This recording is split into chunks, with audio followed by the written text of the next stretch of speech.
Thank you so much, Jeff. I'm delighted that you are our MC this year, fresh from your great new role on the NewsHour at PBS. And I'm delighted that you who are viewing are with us virtually for this year's Next Step Breakfast, wherever you are. Finally, I'm especially pleased if you're hearing about Samaritan Ministry for the first time today, to learn who we are, what we do, and where we're going. Why am I so pleased? Because Samaritan Ministry loves learners. We love people committed to their own learning and change. People perhaps stuck inside themselves who can't find a way out. People struggling to find meaningful employment or an affordable home. People who, from the parable of the Good Samaritan, are stuck in the ditch of life and need not a patronizing hand out, but an empowering hand up out of that ditch. The ditch may come from bad breaks, bad choices, bad public policy, systemic racism, or the socioeconomic segregation of Greater Washington, or all of the above. But none of that matters when a participant sits down with a Samaritan Ministry caseworker. Then the only questions that matter are, if you want a better life, what do you think that looks like? And are you ready to change, and will you participate in that change by accepting the coaching required to achieve your own goals, taking the necessary next steps to meet them? If you can answer yes to all those challenging questions, then Samaritan caseworkers will give you all the coaching, all the expertise, all the technical support, and all the diligent follow-up you need for as long as you need it, just because you said yes. Now, I say you, and some of you who are listening are thinking, he doesn't mean me, he means the participants, the clients stuck in the ditch. But who are you kidding? Who are we kidding? Because who among us has not been stuck? Do you see? What our participants receive in the Next Step program is what we all need. We call it rigorous compassion, but it's really two gifts. In one hand is the gift of material support and emotional encouragement. In the other hand is the gift of personal challenge and accountability. It's what your best friend or your spouse or your coach or your colleague or your pastor says that you would rather not hear: the truth in love. Rigorous compassion is a gift from someone we trust that empowers us to grow. And Samaritan Ministry offers that gift to folks who typically have no trustworthy person in their life to offer it. That is, until they come through our doors. Doors that are now in 6 locations, plus one big virtual space, courtesy of our remarkable pivot in the pandemic. So for almost 2 years, this space has delivered online Strive employment training, telephonic coaching, and in-person, in-kind support on the front porches of our 3 main offices. Now, with hybrid options evolving, we expect to engage and equip an increasing number of participants for this brave new world, especially the unemployed and underemployed, returning citizens, workers over 50, and those living with AIDS. In this digital era, I hasten to add that by equip, I mean more than one-on-one coaching and casework, as significant as that work is. I mean equipping technologically as well, with laptops and tablets through Samaritan's Loan to Own initiative, where goal-accomplishing participants earn a free, high-quality device by accomplishing their goals, so that they can continue their good work at their convenience at home.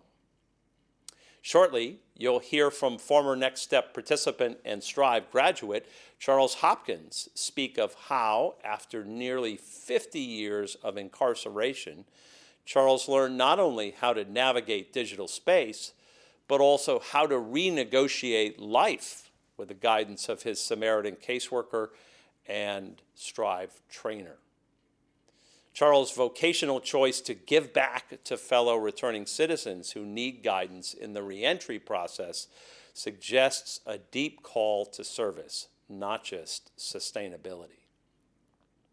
But there's another ingredient in Samaritan's human empowerment recipe, because when we invite a participant into Next Step, we also invite ourselves. So a quote that's been on my office door since Samaritan's earliest days reads, "If you have come to help me, you are wasting your time. But if you have come because your liberation is bound up in mine, then let us work together." Over 36 years later, that wisdom still speaks to who we are and the change work we're all about through Next Step, inviting partnership on all levels. Friends, Samaritan Ministry wasn't founded to help people with a handout, but to participate in their liberation, with the implied invitation that those whom we serve will participate in ours. This demands a level of passion, commitment, and vulnerability not found in many places.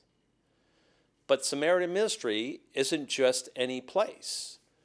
We're a pioneering nonprofit in an area struggling with an increasing socioeconomic gap, a gap that is growing due to not only the disproportionate impact of the pandemic, but also the systemic racism visited upon our Black and brown brothers and sisters, and a socioeconomic segregation between those of us who do very well and those of us who are just trying to get a toehold on a steep economic slope. Samaritan Ministry relies heavily on volunteers because we believe in mutual liberation and a community partnership where everyone experiences for themselves the change they want to see in the world. Following Charles's segment, you'll hear from Karen Neal, a volunteer whose own lived experience and professional training qualified her to be the volunteer casework associate she was in our Southeast DC Anacostia office. She'll testify to how her own roots in historic Anacostia shaped her, led her away, and then led her back to Anacostia to empower current residents to discover a more sustainable and meaningful life than they had known. When I speak of community partnership, I'm speaking of how we cultivate in ourselves and the community at large. Our partner council represents a community of communities that includes over 250 volunteers and over 75 partner churches, schools, and service providers throughout Greater Washington.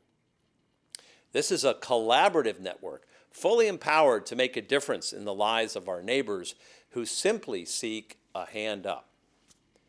And not long ago, this collaboration gave rise to a new vision that is pointing us to a higher level of service, a level where participants can virtually connect with us anywhere in the region, a level where Strive employment readiness training results not just in short-term job acquisition, but also in long-term vocational fulfillment. A level where we connect homeless adults living on the edge of poverty with an affordable home.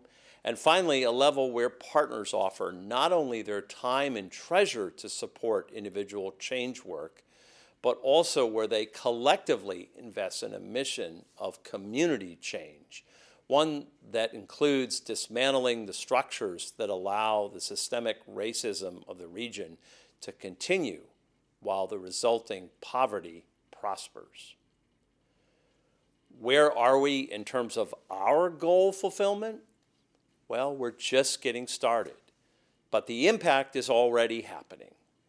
First, increased participant accessibility via virtual options, plus a sixth actual location in the North Capitol Street corridor, set to officially open in April.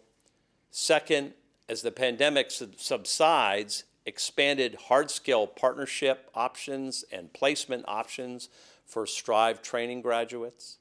Third, direct integration of the work of other service providers whose missions complement our own. While greater engagement is expected as the pandemic subsides, Next Step participants already have more options than they did before it began.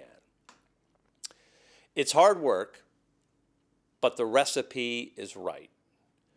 Rigorously compassionate coaching, plus proven training, plus access to opportunity equals the hand-up participants need in this overpriced, underserved, and socioeconomically segregated region. Yes, results inspire, but I find our recipe to be the most inspiring because it reminds me that my liberation is found in welcoming the stranger who is really our neighbor in disguise, temporarily stuck in life's ditch. Inspired by what you've heard from Charles and Karen, please consider what you can commit to today from your time, talent, and treasure. But also consider the possibility that by making your commitment, you will grow in ways you never could ask for nor imagine. And what greater gift could we receive as we offer our own? Thank you for listening. Thank you for being the gifts that you are to each other, but especially to our would-be neighbor, stuck in life's ditch, who is you and me. Thank you.